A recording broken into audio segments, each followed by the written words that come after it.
if you're new here, welcome. My name is Tico, an RN/BSN travel nurse. I specialize in critical care. And on this channel, we talk about all things nursing, relationships, and also entrepreneurship. Stay tuned. Welcome to Building Resilience, how nurses can bounce back from tough days. So in this video, we're going to explore the concept of resilience and provide nurses with practical strategies to overcome challenges they face in their profession. Whether you're a nurse looking to boost your resilience or someone interested in supporting the healthcare heroes in your life, this video is for you. So let's begin by understanding what resilience means in the context of nursing. So resilience is the ability to bounce back from adversity, stress, and challenging situations. So why does resilience matter? So resilience is crucial for nurses as we face demanding and emotional charged situations regularly. Resilient nurses can maintain well-being, offer better patient care, and enjoy fulfilling career and personal life as well.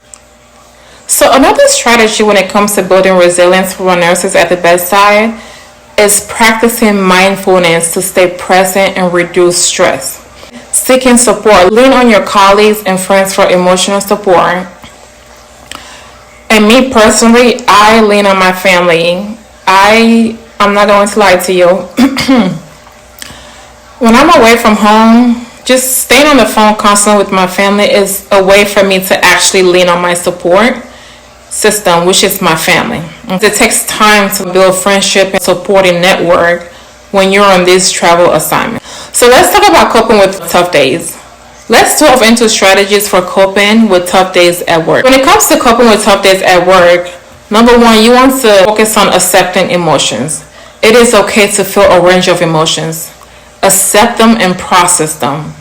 Do not let anybody tell you when or how you are supposed to process your emotion, because working in the critical care environment myself, I know how hard it is to process the amount of emotions that we deal with on a daily basis at the bedside when it comes to family members grieving their loved ones either passing away or in critical conditions. So it is very important, guys, to feel a range of emotion and accept them and process them properly. You want to also learn how to reframe your thoughts. So reframing thoughts.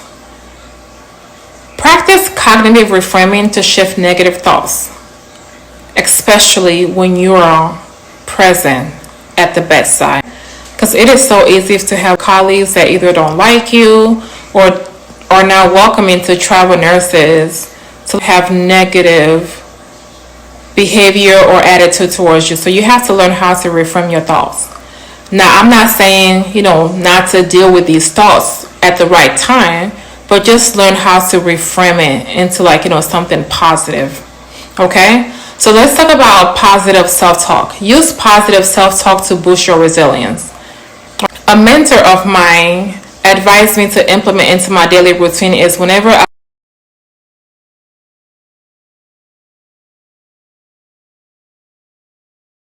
say cancel it, and so I am ready to deal with it properly and thoroughly.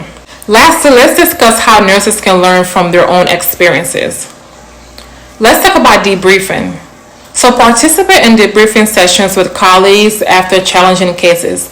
Now, this is something that the hospital that I used to work at used to implement into practice, especially post a code debriefing session, just to kind of see where everybody is at mentally and physically and emotionally. But as a travel nurse, based on my travel assignments that I've been on, I have yet to take an assignment with a hospital that have actually implemented debriefing into their daily practices. So if you're not able to actually do it within the hospital, it is very important to always debrief on your own after work with a colleague. Let's talk about positive self-talk. I know this is easier said than done, but use positive self-talk to boost your resilience. Lastly, let's discuss how nurses can learn from their experiences. Self-reflection. Reflect on your experiences and identify areas for growth. It is also extremely important to celebrate the little wins, guys. Because I have struggled with that a lot in the past, where I'm always focused on the growth, the growth, the growth. What do I need to do next? What do I need to do next? And never truly just step back and give myself grace and celebrate the little wins accomplished throughout my journey. Let's also look at continuing education. Seek ongoing education to enhance your skills and knowledge. When it comes to continuing education, as a new grad, it's important to actually set goals for yourself, because I had to set goals for myself when it comes to obtaining my CCRN. Literally a year and a few months into my residency program, I set goals for myself to sit for the CCRN and actually pass it. Not only just, pass it and obtain the certification, but also to assess my knowledge level as a critical care nurse and look at areas that I need to improve on and areas that I need to celebrate. Thank you for joining me today for Building Resilience, how nurses can bounce back from tough days. Whether you're a nurse aiming to boost your resilience or someone supporting a nurse, remember that resilience is a valuable asset in the world of healthcare. If you find this video helpful, please like and subscribe for more.